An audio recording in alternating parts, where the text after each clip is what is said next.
اب حضرت عثمان رضی اللہ تعالی عنہ نے اللہ تبارک و تعالی سے ایک دعا مانگی.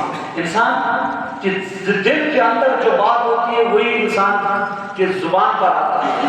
تو حضرت عثمان رضی اللہ تعالی عنہ نے اللہ تبارک و تعالی سے ایک دعا مانگی. اللہم احیینی سعیدا وامتنی شہیدا. یا اللہ مجھے سعادت کی زندگی عطا کر دے اور یا اللہ مجھے شہادت کی موت عطا کر دے. دو چیزیں حضرت عثمان نے اللہ سے مانگی، سعادت کی زندگی، نیک بختی کی زندگی اور شہادت کی موت. انسان کی زندگی میں سعادت اور نیک بختی کی چیزیں جو تصور ہوتی ہے وہ مختلف ہے. انسان کی نیک بختی یہ کہ اس کا حسب نسب اچھا ہو. حضرت عثمان رضی اللہ تعالیٰ عنہ کو اللہ نے قریش میں پیدا کر کے یہ سعادت اور یہ نیک بختی ان کے نام کر دی. پھر حضرت عثمان رضی اللہ تعالیٰ عنہ کو اللہ نے اپنے محبوب صلی اللہ علیہ وسلم سے خاندانی رشتہ داری عطا فرمائی. دوسری چیز، انسان کا رشتہ ایسی جگہ میں ہوتا ہے جو قابل فخر جگہ ہوتا ہے. تو کائنات میں کہتے ہیں کہ کل کائنات میں حضرت عثمان رضی اللہ تعالی عنہ تاریخ انسانیت میں ایک ایسی ہستی گزری ہے کہ جس کے نکاح میں کسی نبی کی دو بیٹیاں آئی. تاریخ انسانیت میں کہتے ہیں، مورخین لکھتے ہیں کہ تاریخ انسانیت میں کوئی اور شخص ایسا نہیں مل سکتا ہے جس کے نکاح میں نبی کی دو بیٹیاں آئی. اور جب حضور علیہ السلام کی آخری بیٹی کا انتقال ہوا، پہلی کا یکے بات ہے، دو بہنوں کو ایک ساتھ نکاح میں جمع کرنا جائز ہے. ایک بیٹی فوت ہوئی، پھر حضور علیہ السلام نے دوسری بیٹی کا نکاح کیا. اور جب وہ فوت ہوئی تو حضور علیہ السلام نے ایک جملہ ارشاد فرمایا، جو جملہ حضرت عثمان کی نیک بختی اور ان کی عظمت کے لیے اتنی بڑی دلیل اور اتنا بڑا ثبوت ہے کہ تاریخ انسانیت میں کسی نبی کی طرف سے کسی کے لیے اتنا محبت کا اظہار ہو جائے، اس کی مثال اور کوئی نہیں ملتی ہے. حضور علیہ السلام نے فرمایا کہ یہ تو میری دو بیٹیاں تھیں حضرت عثمان کے نکاح میں. ایک نکاح بیٹی دے دی، ان کا انتقال ہو گیا، پھر دوسری دے دی، ان کا ہو گیا. حضور فرماتے ہیں کہ حضرت عثمان کی خصلتیں اسے ایک دنیا کا عام انسان تھا.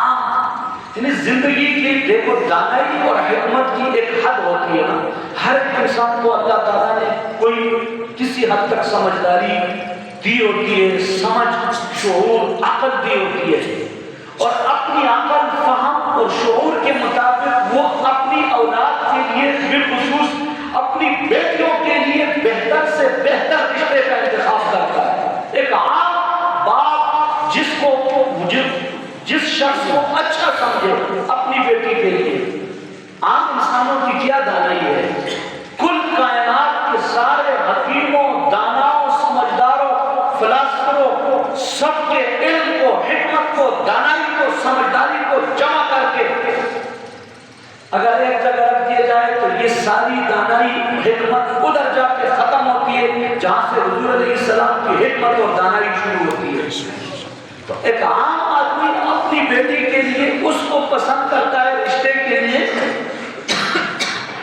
جس کو وہ اچھا سمجھے، اور اس کا انتخاب غلط بھی ہو سکتا ہے.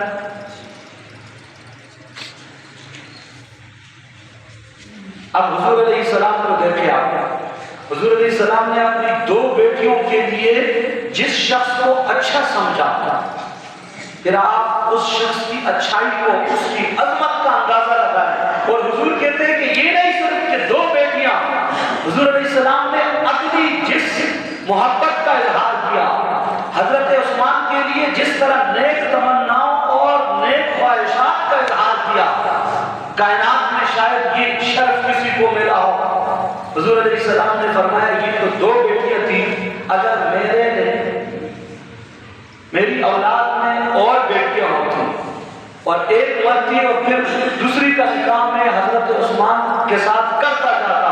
حضور نے فرمایا کہ اگر میری 40 بیٹیاں ہوتی اور ایک ایک کر کے مر جاتی تو میں ہر دوسری آنے والی بچی کا نکاح میں حضرت عثمان سے کرتا. یہ آزاد ہے نا. کوئی شخص اپنی بیٹی کے لیے کسی برے شخص کا انتخاب نہیں کرتا ہے. یہ حضرت عثمان کی شان ہے, ان کی عظمت ہے. تمام لوگوں نے حضور علیہ السلام نے کیسے چنا؟ حضرت عثمان نے اللہ سے نیک بختی مانگی. اللہ نے فرمایا عثمان کی تیرے نکاح میں اپنے محبوب کی 2 بیٹیوں کو دے کر میں تجھے کائنات کی ایسی نیک بختی عطا کر دوں گا کہ تاریخ انسانیت میں عظمتوں کا ایسا تاج میں نے کسی کے سر پہ نہیں رکھا ہوگا. اللہم احیی سعیدا وامتنی شہیدا. اللہ نے فرمایا عثمان تو نے سعادت اور نیک بختی کی زندگی مانگی ہے, میں کیسی نیک بختی عطا کر دوں.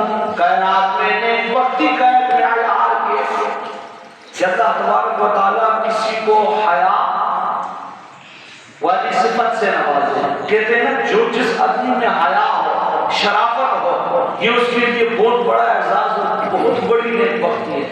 اللہ تبارک و تعالیٰ نے حضرت عثمان کو حیا کی ایسی تصویر اور ایسا مجسمہ بنا دیا کہ اپنے محبوب کی زبان سے اعلان کروا دیا وَأَصْدَقُهُمْ حَيَاءً عثمان.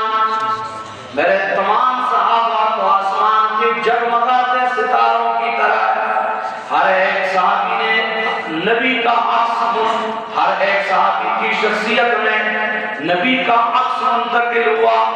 پیغمبر صفات کا مجموعہ کائنات کی تمام خصلتوں کو, محامد اور معاصر کو, تمام خوبیوں کو, تمام کمالات کو اللہ نے جمع کر کے اپنے محبوب کے قدموں میں ڈھیر کر دیا.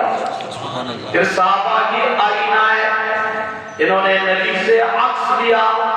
اللہ نے اپنے محبوب کی وہ تصویر جو نبی کی صفات کی شکل میں ہے, صداقت کو حضرت صدیق کی صورت میں سامنے کر دیا, عدالت کو حضرت عمر کے سامنے صورت میں سامنے کر دیا.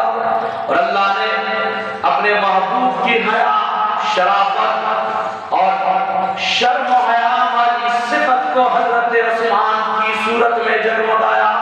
اور اللہ نے اپنے محبوب کے اندر پائی جانے والی شجاعت اور بہادری کو حضرت سیدنا علی مرتضیٰ شیر خدا رضی اللہ تعالیٰ عنہ کی صورت میں سامنے کر کے جگمگا دیا.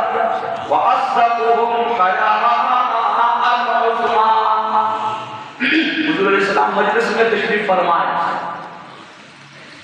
مجلس میں بے تکلفی, اپنوں میں جب آدمی بیٹھتا ہے تو بے تکلفی سے بیٹھتا ہے.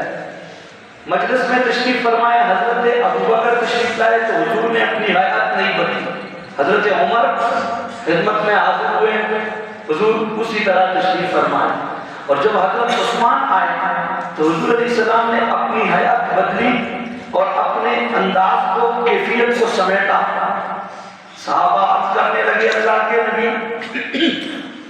حضرت ابوبکر آئے, ان کا اتنا لحاظ نہیں کیا. حضرت عمر آئے, ان کا اتنا لحاظ نہیں کیا. اور جب حضرت عثمان آیا تو سمٹ کے تشریف فرما ہوئے. کیا وجہ ہے؟ تو میرے آقا نے ایک جملہ ارشاد فرمایا الا استحیی من رجل تستحیی منہ الملائکہ. میں اس شخص سے کیسے شرم و حیا کی کیفیت اس کے سامنے نہ بناؤں جس سے آسمان کے فرشتے بھی حیا کرتے. عظمت ہے نا, شرافت ہے, عظمت ہے. دعا جو مانگی ہے کہ اللہ مجھے, انسان اللہ سے مانگتا ہے اور جو مانگتا ہے نا, ایک بات ذہن رکھے, انسان کے دل میں, اپنی زندگی میں انسان اپنے لیے ایک منزل طے کر لیتا ہے کہ یار میں نے اس منزل تک پہنچنا ہے, پھر اس کے لیے محنت کرتا ہے اور اللہ سے مانگتا بھی ہے. پھر اللہ تعالیٰ عموماً ایسے ہوتا ہے کہ انسان اپنی منزل پر پہنچتا ہے, لوگوں کی محنت ہوتی ہے, کوئی کسی کسی منصب کے لیے محنت کرتا ہے تو اللہ اس منصب تک پہنچا دیتا ہے. تو حضرت عثمان نے جس طرف سے اللہ سے مانگا کہ اللہ مجھے نیک بختی عطا کر، اللہ نے فرمایا عثمان نیک بختیوں کی ایسی عظمتیں تیرے سر پہ رکھ دوں گا، کائنات میں وہ عظمتیں کسی کو بہت کم ملی ہوں گی. اللہ نے شرم و حیا کی پیکر بنا دیا. اور ساتھ دنیا میں ایک تصور ہے کہ کسی کو مال مل جائے نا، حلال اور پاکیزہ مال، تو یہ ایک نیک بختی سمجھی جاتی ہے. اللہ تعالیٰ نے حضرت عثمان کو بہت مالا مال کر دیا، امیر بنایا، دولت سے سرفراز، دولت ملی اور سانپ بن کے انسان اس پر بیٹھ گیا. کچھ لوگ مالدار ہوتے ہیں، کچھ مال کے چوکیدار ہوتے ہیں. جو لوگ خزانوں میں مال رکھ کر تالا لگاتے ہیں، ان کی حیثیت اس چوکیدار کی ہے جو کسی کے خزانے پہ بیٹھا ہوا ہے اور اس کو استعمال کرنے کی اجازت نہیں ہے. کچھ لوگ ایسے ہوتے ہیں جو زندگی میں جمع کرتے ہیں لیکن وہ چوکیدار ہوتے ہیں. مال تو وہی ہوتا ہے جو انسان استعمال کر لیتا ہے، اللہ کے راستے میں خرچ کر لیتا ہے. وہی مالدار ہے جو اپنے مال سے کوئی فائدہ اٹھاتا ہے تو وہ مالدار ہے. دنیا کا فائدہ اٹھائے یہ بھی مالدار، اور آخرت کا فائدہ اٹھائے یہ بھی مالدار ہے. تو جو رکھ دیتا ہے یہ مالدار نہیں ہے، یہ مال کا مال میرا سخاوت کی صفت نہیں ہے، خرچ کرنے کی صفت نہیں ہے. اللہ تبارک و تعالیٰ نے حضرت عثمان کو مالدار بھی بنایا اور پھر دل کا غنی بھی بنایا. آپ نے جب بھی حضرت عثمان کا نام سنا تو کیا سنا؟ حضرت عثمان غنی. یہ دل کے غنی ہے، یہ دل کے بادشاہ ہے جنہوں نے اپنے خزانوں کے منہ کھول کر اللہ کے محبوب کے قدموں میں ٹھہر کر دیا اور اسلام کی سربلندی کے لیے خرچ کر دیا. مسلمانوں کے لیے جہاد کا موقع آیا، آقا نے جہاد کے لیے چندے کی اپیل کی. حضرت عثمان نے کھڑے ہو کر بے تحاشا اپنے خزانے لٹائے. سب ایمان والوں کے لیے پانی کی ضرورت پڑی تو حضرت عثمان نے انتظام کیا، اور ایمان مسلمانوں کے لیے غلاموں کو آزاد کرنے کی نوبت آئی، حضرت عثمان نے اپنے خزانوں کا منہ کھول دیا. یہ حضرت عثمان کی سخاوت ہے. اللہ نے مال بھی دے دیا اور حضرت عثمان کو مال کے ساتھ ساتھ سخاوت بھی. اس انداز سے اللہ تبارک و تعالیٰ نے حضرت عثمان کو نوازا. یہ نیک بختی کی زندگی عطا ہو گئی. حضرت عثمان کی نیک بختی ہے. اللہ تبارک و تعالیٰ نے یہ دعا بھی قبول کی، دنیا میں ہر شرف، ہر عظمت، پھر تمام شرافتیں، تمام عظمتیں ایک طرف اور اللہ کے محبوب کا صحابی ہونا دوسری طرف. پھر صحابی صرف نہیں، عشرہ مبشرہ میں ہونا اور عظمت، اور پھر چار خلفاء میں سے تیسرا خلیفہ بننا اور عظمت، اور اللہ کے محبوب کا دوہرا داماد ہونا اور عظمت. اور ایک موقع ایسا آیا کہ حضور علیہ السلام نے اپنا ہاتھ، ایک ہاتھ دوسرے ہاتھ میں لے کر بیعت رضوان کے موقع پہ حضور نے فرمایا کہ یہ میرا جو ایک ہاتھ ہے یہ حضرت عثمان کا ہاتھ ہے. یہ عظمت ہے اللہ تعالیٰ. اور جو دوسری دعا مانگی، حضرت فضیلت تو بہت ہے، کتنی بیان ہو جائے. دوسری دعا مانگی حضرت عثمان نے اللہ تبارک و تعالیٰ سے مانگا کہ اللہ مجھے شہادت کی زندگی دے. پورا واقعہ نہیں، آخری جھلک بتاتا ہوں. بالکل محاصرہ ہوا ہے، باغیوں نے محاصرہ کیا ہے. 40 دن ہو گئے حضرت عثمان کو کھانے پینے کو کچھ نہیں مل رہا ہے. حضرت عثمان نے روزے کی نیت کر لی اور آنکھ لگ گئی. آنکھ لگ گئی تو خواب میں حضور علیہ السلام کی زیارت ہو گئی. میرے آقا نے فرمایا عثمان آپ کا روزہ ہے، آپ نے روزے کی نیت کیے، آپ چاہو تو میں اللہ سے دعا مانگوں، اللہ آپ کے لیے دنیا میں پانی کا بھی انتظام کر دے، کھانے کا بھی انتظام ہو جائے، آپ کی دنیا والے دسترخوان پہ آپ کے لیے کائنات کی ساری نعمتیں سج جائے. اور اگر آپ بھی چاہتے ہو کہ آج شام افطاری مجھ محمد کے دسترخوان پہ کر، حضرت عثمان نے فرمایا اللہ کے محبوب صحابی کو یہ حاصل ہو جائے کہ اللہ کے محبوب کا دسترخوان نصیب ہوتا ہے. فرمایا اللہ کے نبی مزید دنیا میں رہنا، میں آپ کے دسترخوان پہ پہنچنا چاہتا ہوں. یہی دن حضرت عثمان کی شہادت کا ہے. باغی حملہ کرتے ہیں اور حضرت عثمان قرآن کریم کی تلاوت کر رہے ہیں. قرآن سے محبت ہے نا، یہ بھی نیک بختی ہے.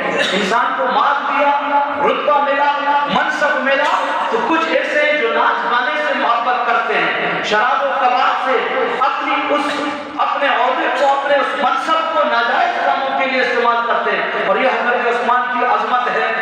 تمنا کی طاعت اللہ کی، کہتے ہیں کہ جن لوگوں نے نا قرآن کریم کو اتنا پڑھا، اتنا حضرت عثمان کے بارے میں آتا ہے کہ 2 رکعت میں وہ رات کو کھڑے ہوتے اور پورے قرآن کی تلاوت کرتے ہیں. قرآن سے محبت ہے، اور جب قرآن سے محبت ہے پھر اللہ اس محبت کا صلہ کیا دیتا ہے، صلہ یہ ملتا ہے. باقی حملہ کرتے حضرت عثمان کی شہادت کا وقت آتا ہے. حضرت عثمان شہید ہوتے ہوئے جب تیر لگتا ہے اور حضرت عثمان کے خون کا پہلا قطرہ نکلتا ہے تو قرآن کریم کی اس آیت پہ جا کے لگتا ہے فَسَيَكْفِيكَهُمُ اللَّهُ. قرآن کریم کی آیت کا مطلب یہ ہے کہ عثمان تیرے لیے اللہ ہی کافی ہے. یہ حضرت عثمان نے دعا مانگی، زندگی نیک بختی کی اور موت شہادت کی. اللہ تبارک و تعالیٰ نے نیک بختی بھی عطا فرمائی، شہادت بھی عطا فرمائی. اللہ تبارک و تعالیٰ ان کی محبت اور ان کے نقش قدم پہ چلنے کی توفیق نصیب فرمائے.